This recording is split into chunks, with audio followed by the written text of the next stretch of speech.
Hey, welcome. We are excited to have you here and want you to understand who we are and what we're all about. We both have grown unique businesses of our own to support and develop visual marketing and business strategies that grows profit and aligns perfectly with our clients' passions and purpose. I am Kayla, the owner of a successful membership platform called the Ivory Mix, where I obsessively work at making it easy and fun for business owners to create visual content without all of that overwhelm. Yes, and I am Crystal. I'm the content director and commercial photographer of a successful photography business that supports the growth of women in business through visual marketing. So let's talk about the method, right? We're called the Creative Boss Method. And this strategic method is a growth-driven roadmap made for creative business owners by creative business owners, of course. We've been there. We understand and that, you want to have that creative freedom while still making predictable revenue and achieving more impact. I think that's what we're all striving towards. And so the Creative Boss Method is your solution to that chaos and that lack of structure, if you will. And it's, going to help you in resulting in achieving your mission, seeing steady progress, and enjoying increased revenue in a step-by-step format.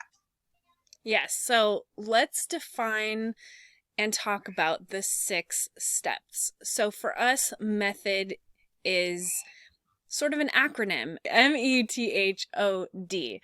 That's 6 letters, 6 steps. So step 1 for us is mission, discovering and developing your unique abilities, your brand's message, and your voice, and you're really diving into what your heart-driven mission is. That's really step 1.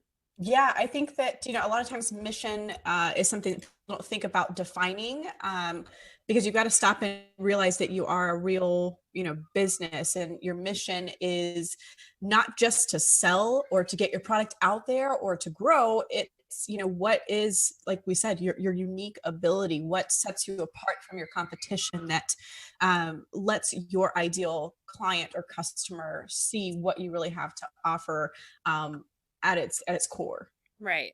And really that's why it's step 1 is understanding what you do uniquely for your audience, for your clients will help you deliver the right kind of content, deliver the right kind of product that really converts and converts quickly. So the better you understand your unique abilities and develop that message, the easier it is going to be as you move through each step of the method. So use step 1 to really define your mission, define your message, and define what you do uniquely for your audience. And for me, just as an example, my unique ability is to take a strategy and turn it into quick actions. It's imperfect and it's not always polished necessarily, but I like to create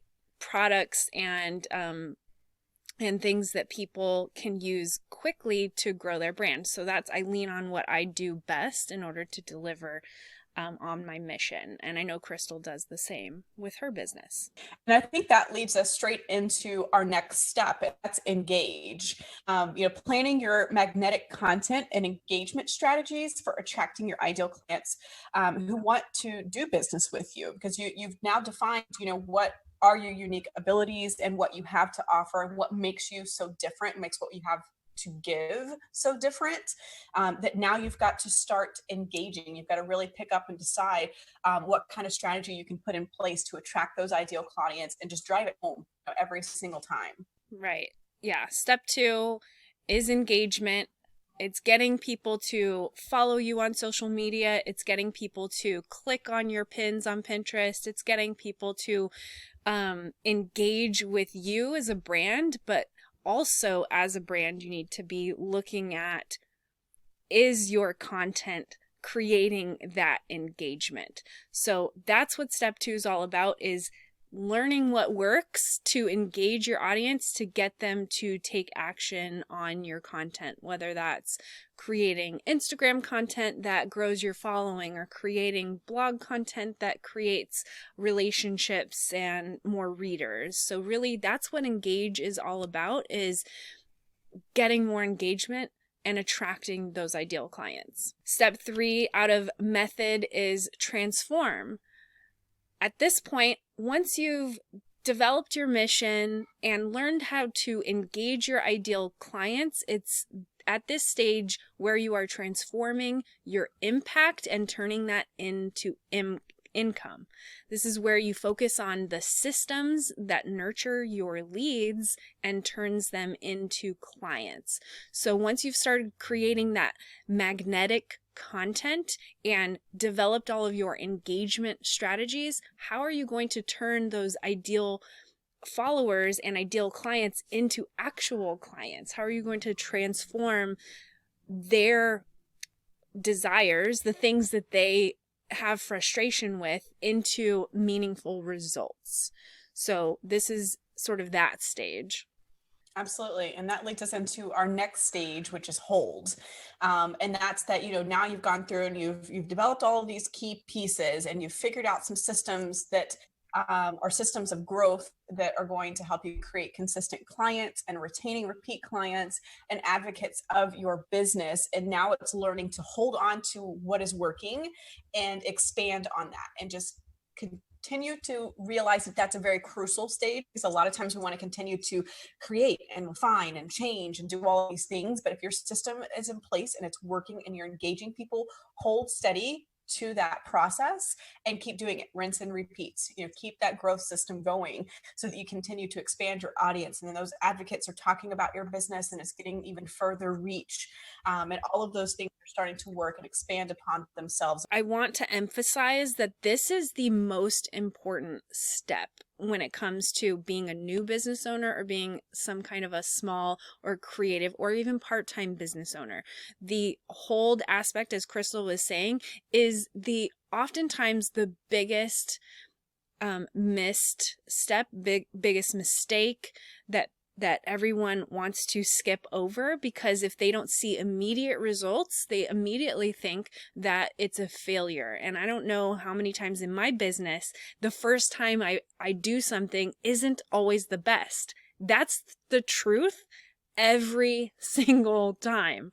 And the thing that you have to realize is that if you've seen one sale on a product or one follower, it's your job as the business owner, the CEO, the creative in your business to determine and to realize that it's your job to multiply that, to scale that. And really that requires you to hold your vision and continue to double down on the things that have shown some form of success. So if you've made one sale, you can make 100. You can make 1,000. If you have one follower, you can get 100 followers. So truth be told, and I don't know if this is true for you, Crystal, every time I've launched something, created something, that first version was never as good as my second, my third, my fourth, my last. So it just requires you to hold that vision and retain that optimism, as well as that, the systems, creating the systems in order to hold that growth and hold your consistent, strategy. So if you're developing a content strategy, it's all about the system, and absolutely. And I think the drive home part there is the whole, making sure that you stick to it. And just because it didn't work the first time, or maybe you only got a couple of people into your membership doors, or, into your course, or whatever you're trying to do, or maybe it's even into your service, that's okay. You've got to keep going. You also have to realize you have to expand your audience and grow your audience to what you're doing. And, to keep in mind, if you don't have that audience yet, things may not be 110% right out the bat.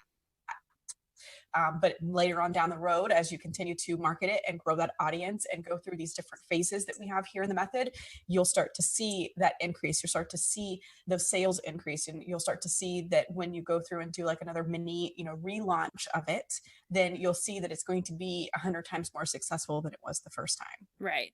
And you'll keep coming back to it. Everything you do in your business, you will keep coming back to okay, how can I hold this? How can I stay on track with this? I put this into place. I created a new lead magnet. How can I make sure that I'm continually improving that? Which leads into step 5, which I know you were going to jump on, Crystal, but step 5 is O within method. It stands for optimize. And this is where you're going to take all of those strategies and those systems and get them to really run effortlessly without you. So when we talk about optimizing something, that's taking something that's working and really refining it. Maybe cutting your costs, or delegating it, or I don't know, I'll let you jump in and say some things that come to mind for you when it comes to optimizing. Yeah, I think optimizing too, fine tuning and extending it. If you're one of your strategies is, going and pinning something to Pinterest, how can you make that even better? Are you signing up for Tailwind? Are you, taking that you're able to post through there and using it to post into different groups that they have available so that you can extend that reach? So it's taking different parts of the process that you have that are working really well and deciding how you can maybe even expand a little bit further on it, go just a little bit deeper, and get that reach just a little bit further, to kind of tweak and optimize what's working and what's going on to keep it growing. So those are the kinds of things I think about anyway. Yes. Yeah. I think that's a perfect example. So like Tailwind, for instance, when we have creative businesses, we use Pinterest to expose new audiences to our content, and we utilize a system like Tailwind to pin more frequently on Pinterest without us having to do it manually. So that's not only a system, but it's also a strategy for getting your content onto Pinterest. So what are the ways that you could optimize that strategy? Like Crystal said, maybe you've implemented Tailwind and you've started your marketing strategy on Pinterest. What are the things that you need to do in order to optimize that? And really bringing everything back to your vision and your mission. So if you've ever implemented a strategy and you find yourself spending more time doing it, or you keep spinning your wheels because it's not working, try to find that one thing that's going to bring you back to center and bring you back to what your mission is. So if it's your mission or your vision for your business to be very creative and to have fun and to, wake up every day and work with your clients one-on-one, but you find that you consistently are struggling with getting on Pinterest or creating content for Instagram, maybe what it is you need to do to optimize would be hiring or outsourcing or finding a VA. These are the types of things that you can do within the optimized stage. There's lots of things you can do, but it's really bringing you back to center of what your vision and your mission is for your business day to day, as well as scaling the things that are working and optimizing them so that you're reducing costs, reducing your time, but ultimately impacting your bottom line positively, right? Absolutely. So all of that to be said, the very last part of method obviously ends with the letter D, which is our step 6, and it stands for dream. This is where you finally work on the steps to design and scale the dream business, life, and growth that you want to achieve. So all throughout these steps, you've been building a business, transforming the lives of your clients, holding the things that are working and optimizing, and growing the things that you want to in the areas that you need to in your business to continue to grow that business. The dream stage, though, the dream stage is where you start to scale and multiply and really aim higher for that next level. And then you get to repeat the process of the method. So I know that this collaboration with Crystal, for me, is part of my dream. So I started Ivory Mix, but I've always had a dream to start a podcast and collaborate with another creator and develop additional ways that I could serve my clients, but maybe it wasn't always possible for me to do by myself. So the best way to sort of get that out there and to scale that to as many people as possible was to dream up different ways that I could do that. And one of those would be working with my good friend, Crystal. So that's the dream stage, is really working on what it takes to design and scale the dream of your business, maybe the life that you want, and how your business can really serve that life that you want. Do you have anything to add to that? No, I think that was perfect, and I'm very touched. I do think that part of that growth, it's seeing where things are going to go for you. And I think people are kind of afraid to dream, but once you've got this process in place and you can let that grow and continue to, I go back to the rinse and repeat, method, and you're going to take our method and you're going to be able to process that every single time. So you dream of creating a course, maybe your dream isn't necessarily starting another business so much as it's expanding on what you have. You've got one service that is working really, really well. You've got one product that's working really well. And now you want to have more and you want to expand on that and have more things to offer. And then you start back at the beginning, going back to, what is going to be the mission for that particular product or service? And how are you going to define those unique abilities? And then going through those steps, once again. So it really is the reason why we wanted to have this whole episode on method, was because we wanted you to see that it applies to your business as a whole, but then also all of the things that you're doing within your business and within your dream life as an entrepreneur in general. Yeah, it really comes full circle every single time, and it keeps you accountable as a business owner as well. So if you ever come up with a really good idea, which I come up with all the time, by the way. I'm the idea girl. I'm full of ideas. I'm so full of ideas. But the thing is not every idea is a great idea, especially right now. So if you have a bunch of, pots in the fire, or however you want to say it, if you've got lots of things going on and you have another idea that you want to implement, it's really going back and looking through your method and saying to yourself, have I really executed to my best ability each step of the method to where I can afford to dream, because as creative entrepreneurs, as multi-passionates, as people who have lots of ideas, it's natural to want to move on to the next step. But the thing is if you haven't afforded yourself the time and the accountability to go through and say, okay, am I really at the next step, or how much do I really want to dive into achieving my mission? And if you really center yourself against your mission and realize that, okay, you know what, I could do some more optimizing, or maybe I'm not holding my vision as much as I really should be. So instead of taking on this next new project, I'm going to go back and do the best that I can to scale this area of my business. So it truly comes full circle every single time if you apply the method. Absolutely. Well, and I like the fact that you said, going back, like it's okay to stop for a second and say, you know what, after you guys have said this to me, like, I think I should probably go back and make sure that I really did have a moment where I paused and I just let things work, and put a time limit on it. If you're a goal-oriented person like I am, I like to put time limits on things. So I'm going to try this process in this particular system for 3 months or 6 months or so forth before I move on to something else, to really make sure that you do allow it to grow like it needs to, because that's the biggest piece for your business to be successful, to know whether or not the method has fully worked for you, to then, like Kayla said, dream and look what you can do to expand and move on from there. Yeah, I think this is The method truly is the best thing for both worlds. It's great for people who have a strategic mindset and who love organization, but it also allows you the freedom to dream up new ideas and to come up with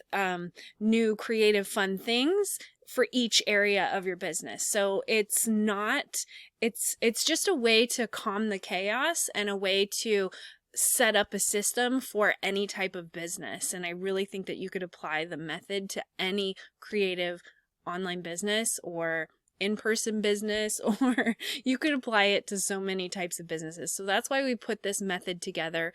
I hope you take it and do what you will with it. We're going to expand on all of this as we move forward throughout the creation of this podcast. So just to encourage you guys to help us grow and to help other business owners, we want to make sure that you first have clicked subscribed, because we want you to be able to catch each episode that we have every week.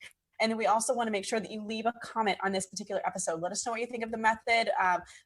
Say hi, anything you'd like to do, leave us a comment, and we are going to enter you into a drawing for a $25 Amazon gift card, because everybody loves Amazon. And so we're going to draw that winner on the next episode. So again, we want to encourage you to make sure to click subscribe and leave us a comment below on this episode and let us know what you think so that we can enter you into that drawing. We will see you guys next week. Thanks again for listening in and to hearing us talk about the method and a little bit about ourselves. And we hope to continue to provide you with more value to help you thrive in your business going forward. All right. Talk to you guys next time.